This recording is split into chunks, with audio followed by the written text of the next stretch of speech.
Amados amigos e minhas amigas, sejam mais uma vez bem-vindos ao nosso canal de estudo da Bíblia através da lição da Escola Sabatina. E neste trimestre nós estamos estudando a Bíblia através deste guia, que é o livro de Êxodo.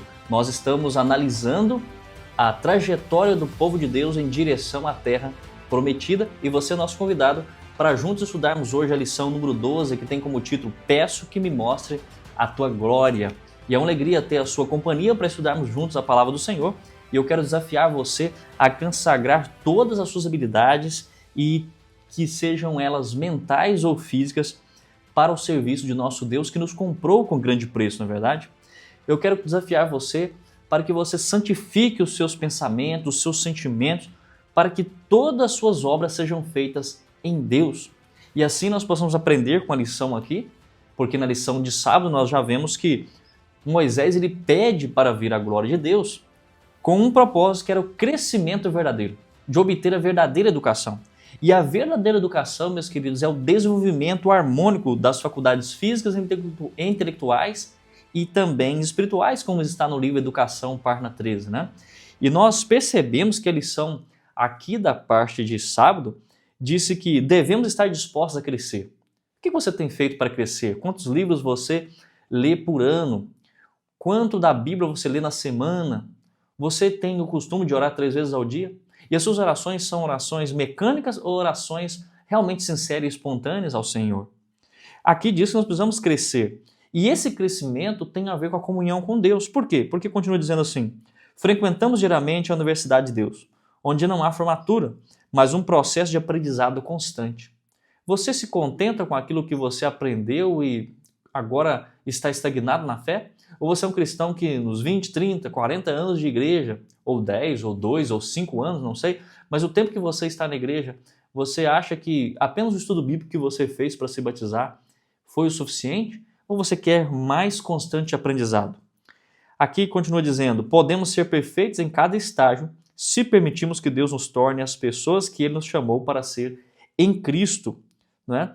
Então, nesse estágio de crescimento que você está, você tem evoluído? Nesse ano de 2025, nós já estamos no mês de setembro, na verdade.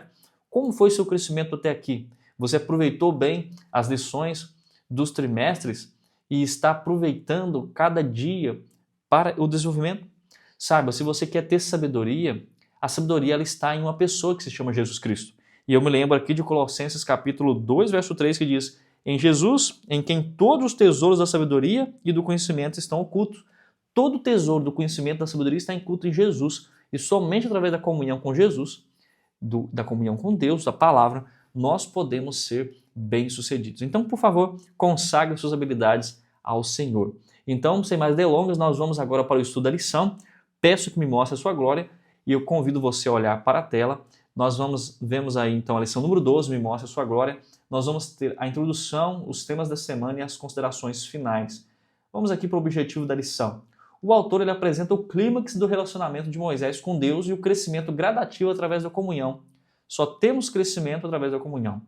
E mostra também a relevância desse acontecimento para o futuro do povo em direção à terra prometida. Nós veremos que o texto base para o estudo dessa semana é Êxodo 33, que é o episódio da tenda do encontro, que vai ser abordado na parte de domingo, segunda e terça-feira, e Êxodo 34, que é o momento, o terceiro momento em que Moisés sobe na presença de Deus para falar com ele por 40 dias e 40 noites. Então, não é o terceiro momento que ele sobe na presença de Deus, mas é o terceiro momento que ele passa 40 dias e 40 noites na presença de Deus. E talvez você, até hoje estudando, tivesse a percepção de que apenas por uma vez Moisés passou 40 dias e 40 noites na presença de Deus. Mas não, ele passou isso por 3 vezes. Em um primeiro momento, um segundo momento e um terceiro momento, chegando a totalizar 120 dias sem comer e sem beber na presença de Deus, nessas etapas. E nós veremos ver que isso vai ser apresentado na parte de quarta e quinta-feira, onde vamos estudar o capítulo 34. Então o contexto é que eles estão há quase um ano no Monte Sinai, ou acampados no pé do Monte Sinai. Como sabemos disso? Nós temos aqui Êxodo 19, verso 1 e Números 10, 11 e 12, que nos fala do momento que eles chegam no Monte Sinai e o momento que eles deixam ali o Monte Sinai e eles caminham à frente. E nós então percebemos que eles passam ali o período de quase um ano. Olhem só, no terceiro mês da saída dos filhos de Israel da terra do Egito, no primeiro dia desse mês, vieram ao deserto do Sinai. Então nós temos aqui o momento que eles chegam, e esse momento é o primeiro dia desse mês, vieram ao deserto do Sinai. Ou seja, no terceiro mês da saída do Egito, eles chegam ali no Sinai. Então tinha passado 2 meses, né? Então aconteceu no segundo mês, aos 20 do mês, que a nuvem se ergueu de sobre o tabernáculo da congregação, e quando a nuvem se erguia, o povo seguia. Os filhos de Israel puseram-se em marcha no deserto do Sinai, jornada após jornada, e a nuvem repousou no deserto de Parã.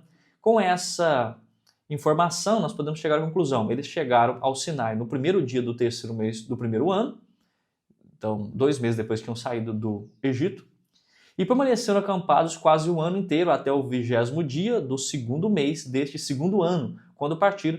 Então temos 11 meses e 20 dias que eles permaneceram ali, quase um ano acampados perto do Monte Sinai, onde aconteceu essas tantas idas e vindas de Moisés, que foram 8 subidas de Moisés, né, ao monte para conversar com Deus. Então esse é o contexto, e eu convido você agora para irmos para o tema da semana, a parte de domingo, que tem como título A Tenda do Encontro. O que era essa tenda e o que nós iremos aprender aqui? Êxodo 33, versos 7 ao 11, nos apresenta por que Deus pediu que Moisés armasse a tenda do encontro. Vamos ler aqui. Ora, Moisés costumava tomar a tenda e armá-la para si, fora bem longe do arraial, e lhe chamava a tenda da congregação. Todo aquele que buscava o Senhor saía à tenda da congregação que estava fora do arraial. Quando Moisés saía para a tenda, fora, todo o povo se erguia, cada um em pé, à porta da sua tenda, e olhavam pelas costas até ele entrar na tenda. Olha só que interessante. Moisés está se direcionando para fora do acampamento para entrar na tenda, e o povo todo fica aqui, não é? Em profundo interesse, aguardando para ver se realmente Deus vai atendê-los, se vai ouvi-los. Uma vez dentro da tenda, descia a coluna de nuvem e punha-se à porta da tenda, e o Senhor falava com Moisés. Todo o povo via a coluna de nuvem que se detinha à porta da tenda, e todo o povo se levantava, e cada um à sua porta da tenda adorava ao Senhor. Falava o Senhor Moisés face a face, como qualquer fala ao seu amigo. Então voltava Moisés para o arraial. Porém, o moço Josué, que era o seu servidor, filho de Num, não se apartava da tenda. Então nós temos alguns pontos importantes aqui. O que era a tenda da congregação? Essa tenda era uma tenda especial que Moisés armava fora do acampamento do povo de Israel, né, lá no deserto do Sinai, e essa tenda tinha a função de ser o local onde Moisés se encontrava e consultava diretamente a Deus. A tenda do encontro ela é considerada um precursor do tabernáculo, né, que depois passou a ser o lugar permanente da presença de Deus e da adoração da comunidade diante do Senhor. Nós temos aqui, por que a tenda ficava tão longe do arraial? Vamos ler aqui para a gente entender. A tenda ficava separada do acampamento para simbolizar a separação entre Deus e o povo presente do povo, né? O pecado presente do povo. Porque o povo tinha acabado de cometer o pecado com o bezerro de ouro. Lembra que estudamos isso na semana passada, nos capítulos anteriores? Então, quando Moisés entra na tenda, ou entrava na tenda, uma coluna de nuvem descia, e isso proporcionava isso, e ele se posicionava à entrada, indicando a presença de Deus. E nós temos aqui os textos do Patriarcas e Profetas que confirmam o que eu acabei de dizer, ou acabei de ler, que fala assim, por instrução divina, a tenda que servira como lugar temporário de culto foi removida longe do arraial. Isso consistia ainda mais prova de que Deus retirara deles a sua presença. E ele se revelaria a Moisés, mas não a um povo tal. Então Deus queria comunicar-se com aquele povo, mas para isso ele queria estar separado do povo, para demonstrar que ele não estava feliz com a atitude do povo, de rebelião, de apostasia. O texto continua dizendo, todos que estavam verdadeiramente arrependidos e desejavam voltar ao Senhor eram instruídos a dirigirem-se para ali, a fim de confessarem seus pecados e buscarem sua misericórdia. Quando regressavam às suas tendas, Moisés entrava na tenda da congregação. Com aflitivo interesse, o povo aguardava algum sinal de Deus de que suas intercessões em prol deles foram aceitas. Então eles oravam e ficavam esperando para ver se suas orações foram aceitas. Se Deus condescendesse em encontrar-se com eles, podiam esperar que não seriam inteiramente consumidos. Quando a coluna de nuvem desceu e ficou à entrada, o povo chorou de alegria e se levantou, inclinaram-se cada um à porta da sua tenda. Ao verem que Deus agora ele aparece como uma coluna de fogo sobre a tenda do encontro, o povo fica feliz porque Deus estava disposto a dar a eles uma nova chance e não iria os consumir. Então o povo chora de alegria, o povo fica feliz. Isso aqui mostra para nós que nós precisamos orar, mas precisamos continuar com a aflição de espírito, precisamos continuar abandonando nossos pecados. Oramos, mas precisamos demonstrar com a nossa vida que tivemos um encontro com o Senhor. E aí nós podemos ir agora para a pergunta 1, que diz: por que Deus pediu que Moisés armasse a tenda do encontro? Ora, para que fosse um lugar de comunhão íntima entre Moisés e Deus, simbolizando a separação causada pelo pecado do povo. Nessa tenda Moisés se encontrava com Deus face a face, quem quisesse buscar o Senhor ia até lá. A tenda servia como ponto de contato entre Deus e o povo, mesmo estando afastado do acampamento, permitindo que Deus falasse diretamente com Moisés e o povo tivesse um lugar de consulta espiritual. Então nós veremos daqui a pouco essa questão de falar face a face. Será que realmente Moisés via Deus face a face? Via ali o rosto de Deus, os braços de Deus, o corpo de Deus? Vamos analisar agora a parte de segunda-feira, para que eu te conheça. O texto sugerido na parte de segunda-feira é Êxodo 33, o verso 12 ao 17, que diz: Disse Moisés ao Senhor: Tu me dizes, faz subir este povo, porém não me deste saber a quem has de enviar comigo. Contudo disseste: Conheço-te pelo teu nome, também achaste graça aos meus olhos. Agora, pois, se achei graça aos teus olhos, rogo-te que me faças saber neste momento o teu caminho, para que eu te conheça e ache graça aos teus olhos, e considera que esta nação é teu povo. Respondeu-lhe: A minha presença irá contigo, e eu te darei descanso. Então lhe disse Moisés: Se a tua presença não vai comigo, não faças subir deste lugar. Pois como se há de saber que achamos graça aos teus olhos e o teu povo? Não é porventura em andares conosco, de maneira que somos separados, eu e o teu povo de todos os povos da terra? Disse o Senhor a Moisés: Farei também isto que disseste, porque achaste graça aos teus olhos, porque achaste graça aos meus olhos, eu te conheço pelo teu nome. Então nós vemos que esse diálogo acontece na tenda do encontro. Nós temos aqui o período em que Moisés vai para a tenda do encontro, e agora dentro da tenda do encontro esse diálogo acontece. Por que Moisés diz isso para Deus? Porque no versículo 3, Deus tinha dito para ele, por causa do pecado do povo, ele não iria com aquele povo, porque senão ele iria consumir. E agora nós vemos no comentário bíblico adventista, no volume 1, na página 723, que Moisés ainda não estava satisfeito. Ele queria ter certeza de que Deus estava com ele, Porque no versículo 3, Deus tinha dito que não iria com eles. Então ele diz: olha, se o Senhor não vai conosco, não nos faça sair desse acampamento, porque seremos mal sucedidos sem a tua presença. E ele diz: Moisés ainda não estava satisfeito. Deus tinha dito literalmente: eu te darei descanso, no singular, que parecia restringir a bênção apenas a Moisés, e não ao povo. Então o líder não estava contente com isso. Para ele a promessa devia também abranger o teu povo. E ele então clama e busca, intercede, como o bom intercessor que Moisés é, intercede pela presença de Deus. Moisés queria ter uma percepção mais especial de quem Deus é. E nós só podemos fazer isso, irmãos, quando nós temos uma comunhão mais profunda com Deus. Moisés vive a terceira experiência de passar 40 dias e 40 noites de jejum na presença de Deus no Monte Sinai. E agora eu vou exemplificar isso aqui. Como assim, pastor? Olhem só os textos. O primeiro período em que Moisés passa 40 dias e 40 noites na presença de Deus é o período em que Moisés, no Monte Sinai, recebe as tábuas dos mandamentos, que está registrado em Êxodo 24, verso 18, para ser mais exato. Ao descer, ele vê o povo se corrompendo, se apostatando, adorando o bezerro de ouro, e ele quebra essas duas tábuas dos testemunhos. Êxodo 32. Logo depois, então, Moisés ele vai à presença de Deus novamente, ele sobe o monte novamente, em desespero, em jejum, e ele intercede 40 dias e 40 noites, ele fica na presença de Deus, como está registrado em Deuteronômio 19, verso 18. Mais tarde, então, mais tarde Deus chama Moisés de novo para lavrar duas tábuas novas, e aí acontece o terceiro período de 40 dias e 40 noites que ele passa na presença de Deus, como está registrado em Êxodo 34 e Deuteronômio capítulo 10. E para você ter um resumo visual disso que eu estou falando para você, você tem aqui, Então, primeira vez, Êxodo 24, segunda vez, intercessão após o bezerro, Deuteronômio 9, terceira vez, as novas tábuas, mais o momento que o rosto dele resplandece, e você tem aí Êxodo 34 e Deuteronômio 10 para você analisar. Então é o terceiro momento em que Moisés passa 40 dias e 40 noites na presença de Deus, em um ato miraculoso. Ele fica 40 dias e 40 noites sem comer, totalizando 120 dias, 120 noites na presença do Senhor em período específico. A pergunta 2, então, o que Moisés pediu que o Senhor lhe fizesse saber? Por que ele implorou a presença de Deus para guiá-los? Moisés ele pediu para conhecer os caminhos de Deus, para poder liderar melhor o povo, e pediu a presença de Deus para que a liderança e o povo fossem guiados de forma o quê? De forma segura, de forma eficiente, de forma distintiva, pois a presença de Deus era o sinal único da aliança e do favor divino sobre Israel. A sua empresa só pode ir avante se você colocar Deus como guia. A sua família só pode ser bem-sucedida se você colocar como guia, se você fizer o culto familiar, se você orar com a sua família, se você buscar o Senhor, se você levar a sua família à igreja.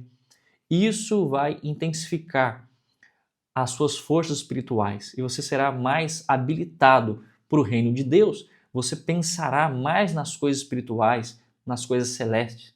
E então todos os poderes das regiões celestes lhe serão comunicados, estarão à sua disposição e você vencerá o maligno. Por quê? Porque você tem a presença de Deus. Moisés disse, olha Senhor, se o Senhor não for conosco, nem nos faça sair desse acampamento. E agora podemos para a parte de terça-feira. Peça que me mostre a tua glória. Ainda na parte de terça-feira nós estamos no capítulo 33 ainda. E vamos ler o versículo 18 até o 23, que diz assim, então ele disse, rogo-te que me mostre a tua glória. Respondeu-lhe, farei passar toda a minha bondade diante de ti e te proclamarei o nome do Senhor. Terei misericórdia de quem eu tiver misericórdia e me compadecerei de quem eu me compadecer. E ainda acrescentou, não me poderás ver a face, porquanto homem nenhum verá minha face e viverá. Disse mais o Senhor, eis aqui um lugar junto a mim, e tu estarás sobre a penha. Quando passar a minha glória, eu te porei numa fenda da penha, e com a mão te cobrirei, até que eu tenha passado. Depois, em tirando eu a mão, tu me verás pelas costas, mas a minha face não se verá. Então o texto fala que Moisés viu Deus face a face, mas não é literalmente o face a face. Nós precisamos compreender isso. Ele viu a glória de Deus. Lá no Novo Testamento, quando aparece a palavra glória, é representado como doxa, que também representa caráter. Então a glória de Deus representa o caráter de Deus. E o caráter de Deus é exemplificado em sua beleza, em sua excelência, em sua bondade, em sua compassividade, em seu amor, em seu consolo. E quando o texto então diz ver a face de Deus, nós temos uma explicação bem interessante aqui na lição de professor. Eu tenho aqui a minha lição de professor, e no final nós temos o auxiliar do professor na página 137, e que na página 137, no parágrafo 2, diz a expressão face a face não significa que Moisés viu literalmente a face de Deus. Uai, não, pastor? Não. Mas que eles eram amigos muito queridos. Essa é uma expressão idiomática, né? Essa frase é uma expressão idiomática que significa proximidade íntima. Esse significado ficou claro na situação descrita em Deuteronômio 5:4, no qual Moisés, em seu sermão, ele lembra os israelitas que o Senhor falou diretamente com eles, da maneira, né, muito próxima, ou seja, face a face o Senhor falou conosco no monte, no meio do povo. Literalmente eles não viram face a face de Deus, eles ouviram a voz de Deus, houve trovões, terremotos, o povo tremeu, o povo ficou com medo, pediu para que Moisés falasse com Deus e transmitisse para eles, porque eles não estavam em capacidade de ouvir Deus plenamente. Então nós vemos que o termo face a face é apenas uma expressão idiomática, é uma maneira de dizer que existia uma intimidade muito próxima no relacionamento entre Deus e Moisés. Apesar da proximidade de Deus com eles, o povo infelizmente permaneceu à distância relacional de seu Deus. Nós temos aqui esse texto do Comentário Bíblico Adventista, volume 1, página 724.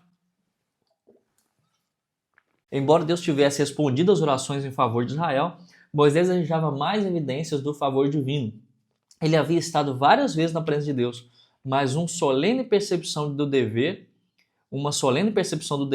o fez sentir necessidade de amizade ainda mais estreita com Deus. Quanto mais nos aproximamos de Deus, mais temos esse interesse de buscar no Senhor, mais precisamos de ir até Ele, né? E isso levou ele a formular esse pedido que ninguém nunca tinha feito, né? Esse pedido ousado de estar na presença de Deus. Quando você tem comunhão com Deus, você então se sente um filho, um herdeiro da promessa, e você não tem medo de se aproximar dele. Por quê? Porque você se sente como o herdeiro da promessa. Ele havia pedido por seu povo. Não seria impróprio que agora ele pedisse a certeza de que seus esforços teriam êxito. Ele queria ter certeza que ele seria aceito por Deus, que ele teria o seu êxito, que ele conseguiria chegar em Canaã, né? E o líder de Israel sabia que nenhum poder terreno podia substituir a presença de Deus com ele, nem o conhecimento adquirido mediante comunhão pessoal com ele. Então, o conhecimento de Deus também não substitui a presença de Deus. Você pode ter muito conhecimento de Deus e não ser um cristão. Você pode ter conhecimento de Deus e não praticar esses princípios. Você pode ser um líder espiritual da igreja e chegar no final e Jesus dizer, eu não te conheço. Por quê? Porque o líder de Israel sabia que nenhum poder terreno poderia substituir a presença de Deus com ele, nem o conhecimento adquirido mediante comunhão pessoal com ele. Então o poder não vai substituir nunca o conhecimento que você tem de Deus e a vontade de Deus. Olha só que interessante que diz aqui no terceiro parágrafo, ou melhor, no segundo parágrafo da parte de terça-feira. Para Deus, a glória é conceder virtude aos seus filhos. Você quer as virtudes de Deus? Então vá até Deus sempre buscando a sua glória. Ele desejava ver homens e mulheres alcançarem o mais elevado padrão. Qual é o elevado padrão? Esse que eu li para vocês aqui, que eu disse para vocês no início da parte de sábado. Consagrar nossas habilidades mentais e físicas ao serviço de nosso Redentor que nos comprou, né? Santificar-nos os nossos pensamentos e os nossos sentimentos para que todas as nossas obras sejam feitas em sua presença. Isso é alcançar elevado padrão. Deus queria que o povo alcançasse elevado padrão. A glória de Deus é envolver pecadores arrependidos em seus braços. E quanto mais somos envolvidos nos braços de Deus, mais nós notamos nosso pecado e mais temos vontade de ser mais santos e abandonar aqueles pecados, né? Há algumas pessoas que se aproximam de Deus podem olhar para você e falar assim, nossa, mas ele acha que isso é pecado? Nossa, mas por que ele está abandonando isso? É porque você já teve uma visão mais clara, mais perceptível do amor de Deus. E você está em uma evolução. Você tem vivido um alto padrão na presença de Deus, que o outro ainda não alcançou. Mas você não vai considerar ele menos importante do que você. Mas você já está mais evoluído no caminho de Deus e você vai sentir que coisas pequenas não agradam a Deus e você vai abandonando essas coisas. Então, olha só, nós podemos ir para a pergunta 3, que fala assim, como Deus respondeu ao pedido para que mostrasse a sua glória? Apresentou o seu caráter, a sua bondade, a sua justiça, a sua misericórdia, ou seja, isso é sua glória, revelado no crente, para que este seja transformado e viva este elevado padrão. Você quer ter também o caráter de Deus? Ser bondoso como Deus, ser justo como Deus, misericordioso como Deus? Contemple a sua glória todos os dias no seu culto devocional, no seu culto pessoal, no seu culto familiar, na sua leitura da Bíblia, e você verá que você viverá um elevado padrão. O Espírito Santo vai transformar você, transformar seus pensamentos, suas atitudes, suas palavras, seu comportamento. Ele vai transformar os seus projetos e tudo na sua vida terá um propósito que é agradar aquele que o arregimentou. Então nós agora vamos para a parte quarta-feira. Deus revela a si mesmo. O texto que nós temos hoje é Êxodo 34, verso 4 e 6, que nós vamos ler. A lição sugeriu ler mais textos, mas nós vamos ficar aqui nesses 2 versículos, que é a ênfase de Deus revelando-se a Moisés. Lavrou, pois, Moisés 2 tábuas de pedra, como as primeiras, e levantando-se pela manhã de madrugada, subiu ao monte Sinai. Nós precisamos ir a Deus de madrugada, buscar o Senhor nos primeiros momentos do dia. E ele fez tudo como o Senhor ordenara. Nós precisamos também fazer tudo como o Senhor nos ordena, com respeito à alimentação, com respeito à vivência. Precisamos buscar o reino de Deus em primeiro lugar, as demais coisas vão ser acrescentadas. E ele levou nas mãos 2 tábuas de pedra. Ele foi a Deus com as mãos, com aquilo que Deus pediu dele. Então nós não podemos ir até Deus de mãos vazias, precisamos ir até Deus levando aquilo que ele pediu de nós. Tendo o Senhor descido na nuvem, ali esteve junto dele e proclamou o nome do Senhor. Ele vê primeiramente a proclamação do nome de Deus, porque o nome de Deus é a expressão do caráter de Deus. E passando o Senhor por diante dele, clamou, Senhor, Senhor Deus compassivo, clemente, longânimo e grande misericórdia e fidelidade. Então quando Deus passa diante dele, o que ele diz? O Senhor é compassivo, o Senhor é clemente, é longânimo, é grande misericórdia. O Senhor faz misericórdia, né, até 1000 gerações daqueles que lhe obedecem. Então, ele percebe esse amor, essa misericórdia, essa grandeza, essa excelência de Deus.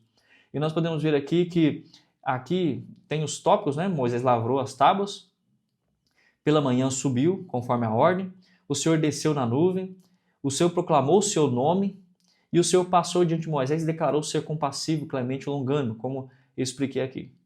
Então, na pergunta 4, como Deus revelou sua glória a Moisés? Então, Deus apareceu a Moisés na sarça ardente e começou a demonstrar sua glória ali. Ele estava em chamas, né? Mas não se consumia. Deus falou diretamente com Moisés no meio da sarça, revelando o seu nome, como eu sou o que sou. que era a explicação de que Deus é criador e mantenedor. Deus revelou sua santidade e poder ao ordenar a Moisés que libertasse os israelitas no Egito, todas as manifestações do poder de Deus ali no Egito, com os prodígios, os sinais e maravilhas. Né? No Monte Sinai, Deus agora manifesta sua glória com trovões para o povo, né? Relâmpagos, a nuvem espessa diante de Moisés, e o povo treme, o povo ouve a voz de Deus. E agora Deus, ele vê a glória de Deus mais precisamente e especificamente quando na penha, né? Na pedra, naquela fenda da pedra, Deus aparece e Moisés vê Deus pelas costas, ou seja, quando Deus passa, ele vê um resto da glória de Deus, um pouco da glória de Deus. E ele fica maravilhado ao contemplar o Senhor. Deus instruiu Moisés sobre as leis e mandamentos, mostrando seu caráter justo, santo através da lei dada ao povo. Então, se você quer ser mais santo, justo, conhecer mais do caráter de Deus, você precisa estudar a lei e praticá-la, porque a expressão do caráter de Deus está em sua lei. Então, nós podemos ir para a parte de quinta-feira, que fala do momento em que o rosto de Moisés resplandece. O texto que nós temos aqui é o texto de Êxodo 34, verso 29 e 35, que diz assim: quando desceu Moisés do Monte Sinai, depois de ter visto a glória de Deus, ele tinha nas mãos as duas tábuas do testemunho. Sim, quando desceu do monte, não sabia Moisés que a pele do seu rosto resplandecia depois de haver Deus falado com ele. Quando Arão e todos os filhos de Israel, olhando Arão e todos os filhos de Israel para Moisés, eis que resplandecia a pele do seu rosto, e temeram chegar-se a ele. Então Moisés o chamou. Adão e todos os príncipes da congregação tornaram a ele, e Moisés lhe falou. Depois vieram também todos os filhos de Israel, aos quais ordenou ele tudo que o Senhor lhe falara no Monte Sinai. Tendo Moisés acabado de falar com eles, pôs um véu sobre o rosto, porém, vindo Moisés perante o Senhor para falar-lhe, removeu o véu até sair. E saindo dizia aos filhos de Israel tudo que lhe tinha sido ordenado. Assim, pois, viam os filhos de Israel o rosto de Moisés, e viam que a pele do seu rosto resplandecia. Porém, Moisés cobria de novo o rosto com o véu até entrar e falar com Deus. Então, olhem só, a pele do rosto de Moisés resplandecia após ter falado com Deus, embora ele não soubesse disso. Então, quando você está no presença de Deus, há um brilho diferente em você. A maneira como você fala, como você age, como você trata as pessoas, como você reage diante dos problemas, isso tudo mostra que você é uma pessoa que esteve em estado com Deus. E as pessoas vão ver esse brilho no seu olhar, o sorriso, uma percepção de vida. Você vive com os pés na terra, mas com os olhos no céu. Você já vive com uma atmosfera celestial. Então, o uso contínuo do véu por parte de Moisés simbolizava a separação entre sua comunhão direta com Deus e a sua interação diária com o seu povo. O povo não estava ainda preparado para contemplar aquele brilho, porque ele tinha estado na presença de Deus, e essa presença de Deus agora refletia a sua presença para o povo. E o povo ficava com os olhos ofuscados. Tente olhar para o sol um dia, meio-dia, né? Quando o dia está com aquele sol. Tente olhar para o sol em um dia ensolarado e você verá a dificuldade que o povo estava enfrentando. Por isso Moisés teve que colocar um véu diante do seu rosto. Essa passagem ela enfatiza a santidade da experiência divina que foi vivida por Moisés e como ele impactou visivelmente o seu relacionamento com os israelitas após receber as tábuas da lei no Monte Sinai. E nós vemos a pergunta 5, né? Por que o rosto de Moisés resplandeceu? Porque isso foi um sinal visível da proximidade e da intimidade de Moisés com Deus. E para confirmar também a sua autoridade diante do povo. E aqui até a lição trouxe no parágrafo 2, na parte de quinta-feira, foi somente quando entendeu a bondade e a misericórdia de Deus e se abriu completamente a Deus por causa das belezas de seu caráter que Moisés foi transformado e seu rosto passou a resplandecer. O seu rosto só vai resplandecer e as pessoas só vão ver o brilho diferente no seu rosto quando você for transformado. A graça de Deus precisa transformar você. Você precisa mudar. Eu preciso mudar. Nós precisamos ter relações diferentes no nosso dia a dia. O nosso comportamento precisa realmente demonstrar que somos cristãos. E esse é um fato. Moisés foi transformado e ele passou a resplandecer essa glória para os outros. Até a lição nos instruiu a ler aqui, 2 Coríntios 3,18, onde Paulo diz: e todos nós, com o rosto desvendado, contemplando como por espelho a glória do Senhor, somos transformados de glória em glória na sua própria imagem, como pelo Senhor. Então, quando nós contemplamos a glória de Deus, e isso acontece por meio do estudo da palavra, da oração, através da leitura, nós começamos a ser transformados, mudados, porque pela contemplação nós somos transformados. Contemple o Senhor e você será mais semelhante a Deus. Contemple o mundo e você vai ser mais semelhante ao mundo. E aqui nós vemos o seguinte, a imagem de Deus refletida na vida do crente quando ele começa realmente a viver o cristianismo. O papel do Espírito Santo aqui também é a transformação do caráter do cristão. O Espírito Santo quer transformar você, não apenas perdoar você. E nós vemos isso na parte de quinta-feira, no terceiro parágrafo. Paulo comparou o rosto brilhante de Moisés com Jesus Cristo, mostrando que a glória de Cristo é ainda maior que a glória que a lei teve com Moisés. Pois em Jesus, a lei e a graça de Deus foram personificadas. Cristo, junto com sua lei, pode ser gravado em nosso caráter somente quando mantemos os olhos fixos nele. E somente pelo poder do Espírito Santo. Nós precisamos ter essa graça em nós, precisamos refletir, né? Jesus disse que os cristãos iriam brilhar no mundo, como a luz brilhando as pessoas que estão nas trevas. Como você vai brilhar? Quando você passar mais tempo com Jesus, quando você saturar a sua mente com tudo que é espiritual, quando você exercitar os músculos espirituais da sua vida. Aí sim você estará mais apto a refletir a glória de Cristo. Você com certeza conhece pessoas assim, na verdade, que você vê Cristo nelas, que você vê que elas têm um momento de consagração, são santificadas na presença do Senhor. E aí nós podemos ir para a pergunta 6. Como Jesus pode transformar gradualmente você à sua imagem?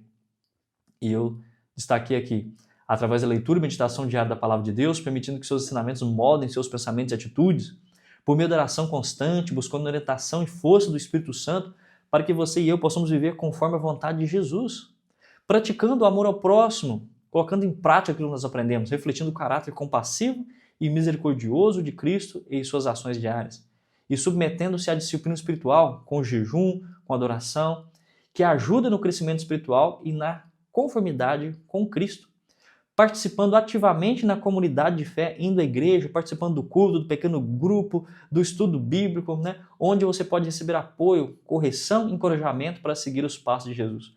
Muitas pessoas querem encorajamento e querem apoio, mas não querem ser corrigidas. Mas a palavra de Deus também diz que a correção é necessária para entendermos o real caminho. E permitindo a nossa vida que as experiências da vida sejam usadas por Deus para aperfeiçoar o nosso caráter e aumente-nos a semelhança, aumentar a sua semelhança com Cristo gradualmente. E aqui eu quero terminar com a consideração final. Eu trouxe uma reflexão para você. Nós precisamos reproduzir a glória de Deus. E como reproduzimos a glória de Deus? Reproduzir a glória de Deus é o mesmo que reproduzir o caráter de Deus. E eu trouxe esse texto aqui para terminar, que é o texto de Parábola de Jesus, na página 29, o parágrafo 2 e 3, que diz assim: o fruto do Espírito é o quê? Amor, alegria, paz, longanimidade, benignidade, bondade, fidelidade, mansidão, domínio próprio. Isso está em Gálatas 5, 22 e 23. Esse fruto jamais perecerá, antes produzirá uma colheita de sua espécie para a vida eterna. Você quer ter vida eterna? Você quer prosperar? Você não quer perecer? Você quer produzir bênçãos na sua vida? Então busque o Espírito Santo e busque o fruto do Espírito Santo, que é amor, bondade, alegria, paz, longanimidade, paciência, né? Fidelidade, mansidão, domínio próprio. E ainda continua dizendo assim: quando já o fruto se mostra maduro, né? Mete-lhe logo a foice, porque está chegada a ceifa. Quando o fruto se mostra, nós vemos o fruto, nós vemos que está chegando a ceifa. Quando você demonstrar frutos de arrependimento no seu viver, na sua prática no dia a dia, então você está demonstrando que você está pronto para a volta de Jesus. Enquanto não houver frutos em nosso viver, não tem como vir Jesus para colher o fruto, né, de nossas vidas. E aqui é um texto muito importante, palavras de Jesus, que gostaria que você frisasse. Cristo aguarda com fremente desejo a manifestação de si mesmo em sua igreja. Quando o caráter de Cristo se reproduzir perfeitamente em seu povo, então virá para reclamá-los como seus. Olha só que texto importante, impactante, profundo. O texto está dizendo para nós que Jesus deseja com fremente desejo, com todo interesse, em que haja manifestação do seu caráter na igreja, que a igreja realmente demonstre o caráter de Cristo. E quando o caráter de Cristo for reproduzido perfeitamente em mim, em você, na igreja, for perfeitamente reproduzido em seu povo, então sim Jesus vai vir para reclamá-los como seus. Jesus não vai vir enquanto nós, o seu povo, não buscarmos ter um caráter semelhante ao dele. Todo cristão tem o privilégio não só de esperar a vinda de Cristo, mas também de apressá-la, né? Se todos que professam seu nome produzirem frutos para a sua glória, quão depressa não estaria o mundo todo semeado com a semente do Evangelho? Rapidamente amadureceria a última grande seara e Cristo viria recolher o precioso grão. Será que Jesus não está voltando porque eu e você não estamos fazendo a nossa parte?